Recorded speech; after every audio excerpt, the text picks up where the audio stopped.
Holding a Leech is the fourth song featured on Jane Remover's sophomore album, Census Designated. The song features similar themes to other songs on the album, mainly parasitic love and grappling fame. The song features Jane singing to a love that loves her for her fame, but not when she is affected by the negatives of it. The song was released on October 20th, 2023, produced and written entirely by Jane Remover, and additional guitar and bass were performed by Douglas Logarian. Holding a Leech interpolates John Doe's song and Shut My Mouth by Jane Remover, is interpolated by Hold It Against Me and Flash in the Pan by Jane Remover, samples Sweet/Die by Venturing, is sampled in Music Baby Leroy Remix, Dark Knight Castle, Dream Flasher, Hold It Against Me, and Jane_Remover_Stranded.zip by Jane Remover, and the only existing remix of Holding a Leech is Truly Alone by Dead by October. The first line of Holding a Leech is,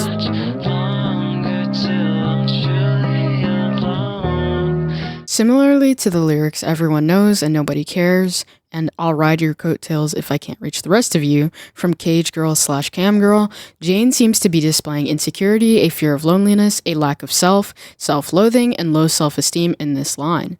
Despite there being another person in this song, they're clearly detached from her in a way, considering she's asking how much longer until she's truly alone, how much longer until they leave her. Go guess who I am in the spotlight.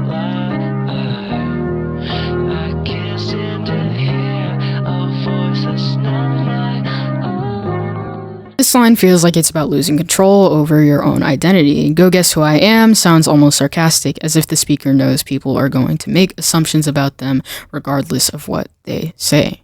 The phrase in the spotlight suggests those assumptions come from being constantly watched or perceived, like Jane is as a celebrity.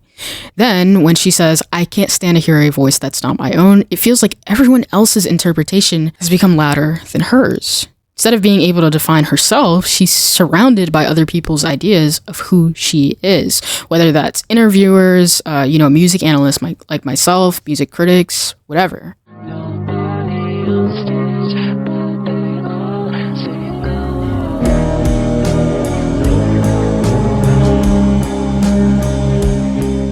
Now, this line in particular kind of reminds me of If There's Nobody in the Crowd, What Does That Make Me from So What off of Heart EP.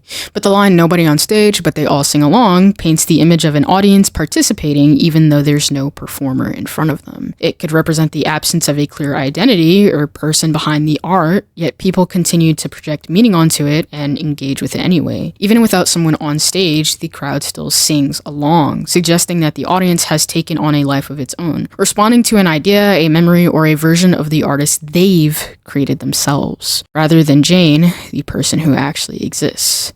This kind of ties into a lot of themes on Census Designated, like the ones that tie into, the audience and how Jane perceives us and how we perceive her, and how, being a celebrity and the nature of being famous is kind of exhausting and often results in people misrepresenting you or interpreting you much differently than you actually are.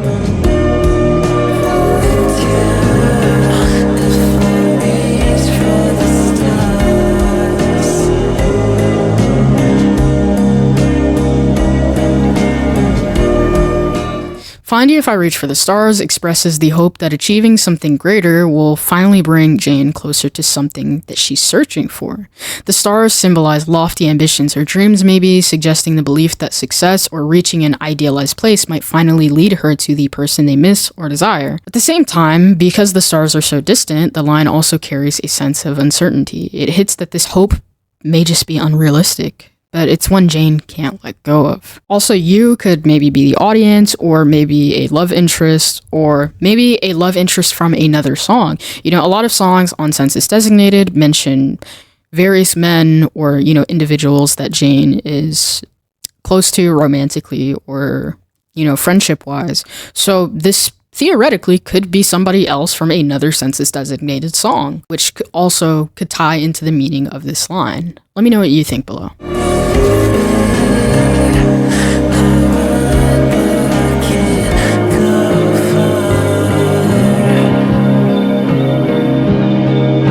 This line captures the feeling of trying to escape after being deeply wounded, only to realize the damage itself is what's holding you back. To be maimed is to be permanently injured, so even though Jane still tries to run, she's unable to get very far. It's a powerful metaphor for maybe emotional trauma, wanting to move on or leave something behind, but carrying wounds that make true escape feel impossible. The genius annotation for this line by, Alvier reads, "I think that Jane is in a relationship that she desperately wants to end, but she can't bring herself to leave for whatever reason."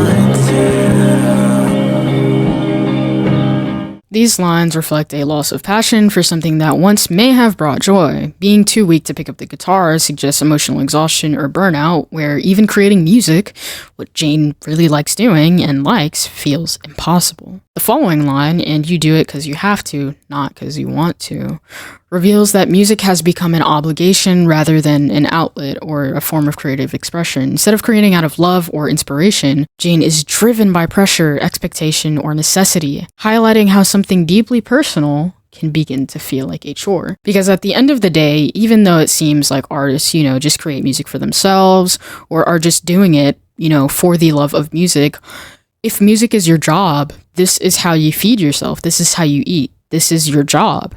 So even when she doesn't want to, Jane is still going to have to pick up the guitar and still make music. The genius annotation for this line, written by Holiday Slaughter, reads, "It's possible to interpret this as Jane switching to the slow, rock-centric sound present throughout the album. She already has the side project Venturing, in which she creates this style of music more often, and there are songs as Venturing whose lyrics are revisited throughout Census Designated. However, it can be inferred that she carried this style over to her main project after the release of her debut album, Frailty, due to her desire to be taken seriously as a musician. While unconfirmed, a common sentiment expressed by fans is that her more recent, electronic-based material, such as Revenge Seekers and her shows on NTS Radio, could have been what she truly wanted to have done after Frailty, and she postponed it for this album, fearing not having her original artistic vision taken seriously. Hence, picking up the guitar because she has to, not because she wants to.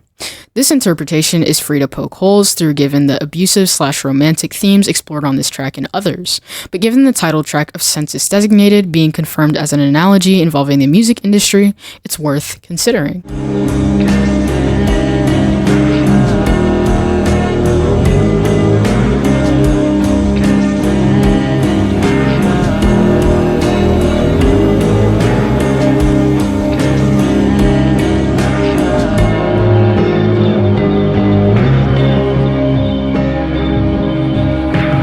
Go sit in the car is a simple line, but it carries a sense of exclusion. It's the kind of phrase someone says when they don't want you involved anymore, kind of like something a parent would say to a rowdy kid. You're being told to wait outside while something else happens. Within the song, it can symbolize being pushed aside, dismissed, or made to feel unimportant, reinforcing Jane's feelings of isolation and emotional distance from the people around her and us, her fans.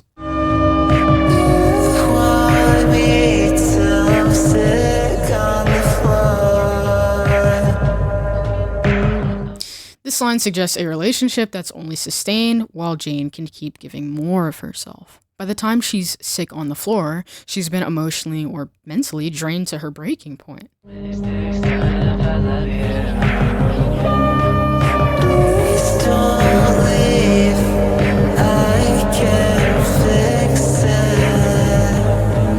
This line implies that the other person's desire comes at Jane's expense, highlighting a dynamic where she's valued until she's completely exhausted.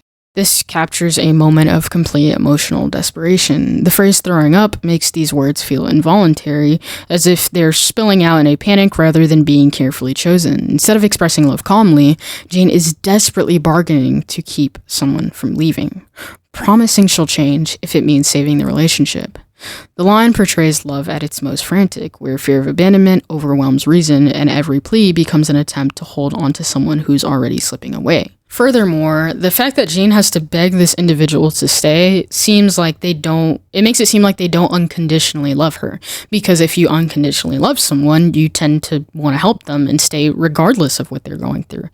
If this, line is about her fans, us, then maybe it's about how we love her and we're supporting her and whatever until she's sick on the floor, until she's not doing what we want. She's begging us to stay because, it's her job and she appreciates us, but we only love her for her fame or when she does what we want.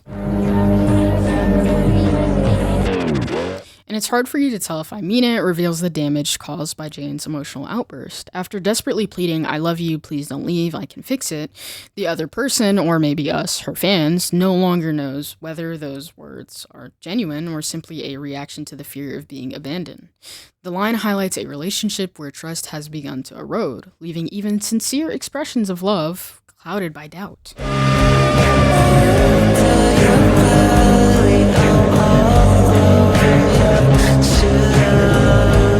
Under your belly, I'm all over your shoes paints a humiliating image of the speaker at someone else's feet, maybe Jane. Being under your belly suggests complete submission or vulnerability, while being all over your shoes evokes someone who's emotionally collapsed, clinging to the other person despite being beneath them. Together, the imagery reinforces the speaker's desperation, portraying a relationship where they've reduced themselves to groveling on the floor and pleading for someone who holds all the power over them. This continues the image of Jane desperately clinging to someone who's pulling away. Holding onto someone's ankles suggests a last attempt to keep them from leaving, while the admission, "I can't tell if I like it," introduces emotional confusion. Jane seems unsure whether she's holding on out of love or because she's become attached to the cycle of desperation itself, blurring the line between genuine affection and love and just emotional dependence. If these lines are about us, her fans, she's gripping onto our ankles, begging us to stay, begging us to still, like her and stick around, no matter what kind of music she makes or whatever we're disagreeing with in this song. And she can't tell if she likes this. She can't tell if she likes having to, beg us to stay. She can't just do what she wants, and she has to cater to us at least somewhat. And she can't tell if she likes that. She can't tell if she likes being, not literally, I don't believe this, but going based off of these lyrics, she can't tell if she likes being beneath us.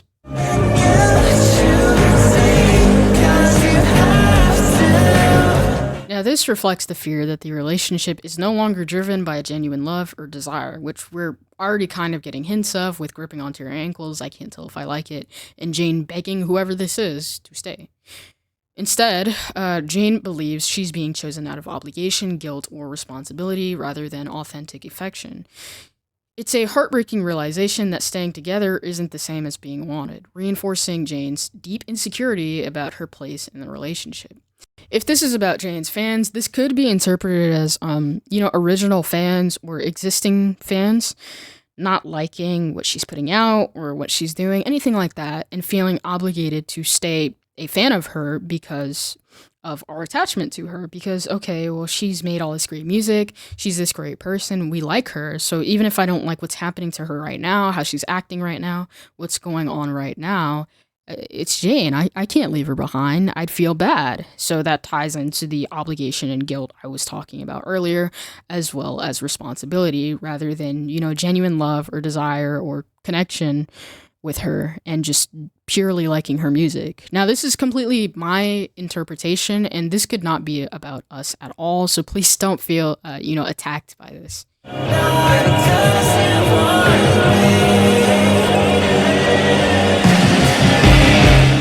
"Not 'cause you want me" completes the previous line by emphasizing the emotional distance between the two people.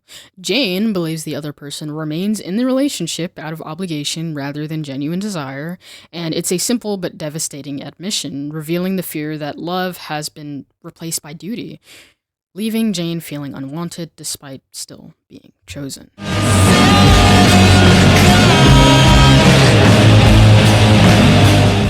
"And I sit in the car" echoes the earlier command "go sit in the car" that we viewed, a couple lines back, showing that Jane obeys without protest. Repeating the line reinforces Jane's passivity and isolation. She's accepted being pushed aside, left waiting while someone else decides her place in the relationship. Rather than resisting, she remains exactly where she's been told to be, highlighting a painful sense of resignation and powerlessness throughout the entire song. The genius annotation for "You Want Me Till I'm Sick on the Floor" through "Not 'Cause You Want Me" by Alvier reads, Jane paints a picture of the effects of a mistake she's made in a relationship. It's unclear what it is or the severity of it, but nonetheless, it makes Jane's partner want to leave. They eventually stay with her after she begs them to, but not because they want Jane, but because they're afraid of being alone. At its core, Holding a Leech is a portrait of emotional dependence and the fear of abandonment. And if my previous interpretations are correct, obligation to fans and, the expectations that come with being famous. Throughout the song, Jane repeatedly diminishes herself in an attempt to keep someone from leaving, sacrificing her identity, self-worth, and even her passion for music in the process. As her desperation grows, she begins to question whether the relationship is built on genuine love or mere obligation, fearing she's only being tolerated rather than truly wanted. By the end of the song, there's little sense of resolution, only resignation. Jane remains emotionally stuck, still waiting, still clinging, and still hoping for a version of love that no longer seems to exist. At the end of the day, Jane is holding a leech, maybe us, that sucks her passion dry, only wanting her out of necessity and not because it genuinely likes her. Thank you for watching, and bye guys. Yeah, I do too much to be honest. And my click closed up on the pocket. They don't fuck with me, I should